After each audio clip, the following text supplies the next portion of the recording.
सुबह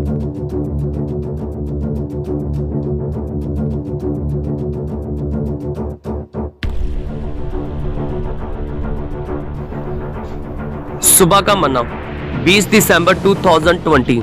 विनती करने वाले कहाँ है?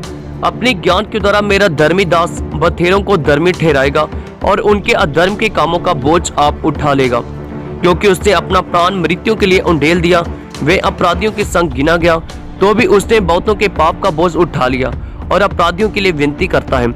यशायाह 53 अध्याय के 11 और 12 वचन। अपने ज्ञान के द्वारा मेरा धर्मी दास बथेरों को धर्मी ठहराएगा। यही ज्ञान वास्तव में अनोखा है। इस संसार का ज्ञान एक मनुष्य को स्वयं धर्मी ठहराता है और सारा दोष दूसरों पर डाल देता है। यीशु के फरीसियों से कहा, तुम तो मनुष्य के सामने अपने आप को धर्मी ठहराते हो। लूका 16 अध्याय का 15 वचन। ईश्वरीय ज्ञान इसके विपरीत काम करता है। इसके द्वारा एक मनुष्य सारा दोष अपने ऊपर लेकर दूसरों को धर्मी ठहराता है। क्या आपके पास ये ईश्वरीय ज्ञान है? प्रार्थना में विनती करने का कहराने के लिए ये अनोखा ज्ञान क्यों आवश्यक है? क्योंकि वास्तविक विनती करने वालों को दूसरों के अधर्म को अपने ऊपर लेना होगा।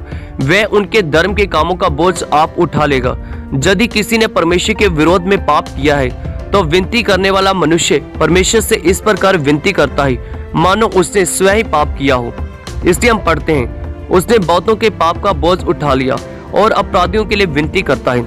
हम ये भी पढ़ते हैं कि वह अपराधियों के संग गिना गया, अर्थात उसने अपने आप को अपराधियों के स्वरूप समझा। यदि आप पहिएदार कुर्सी पर बैठे हुए किसी बीमार व्यक्ति के लिए प्रार्थना करते हैं तो आपको ऐसी प्रार्थना करना है मानो आप स्वयं पहिएदार कुर्सी पर बैठे हुए दर्द सह रहे हो। यदि हम एक मरते हुए व्यक्ति के लिए प्रार्थना करते हैं तो हमें अपने आप को जैसे रूप समझना चाहिए। उसने अपना प्राण मृत्यु के लिए उंडेल दिया। यीशु ने बड़ी वेदना के साथ हमारे लिए विनती की मानो हमारा प्राण दूसरी मृत्यु का सामना करने के लिए अधोलोक में जा रहा हो। यीशु के समान दूसरों के लिए कहराने वाले, विनती करने वाले लोग कहाँ हैं? सुबह का मन्ना। God bless you.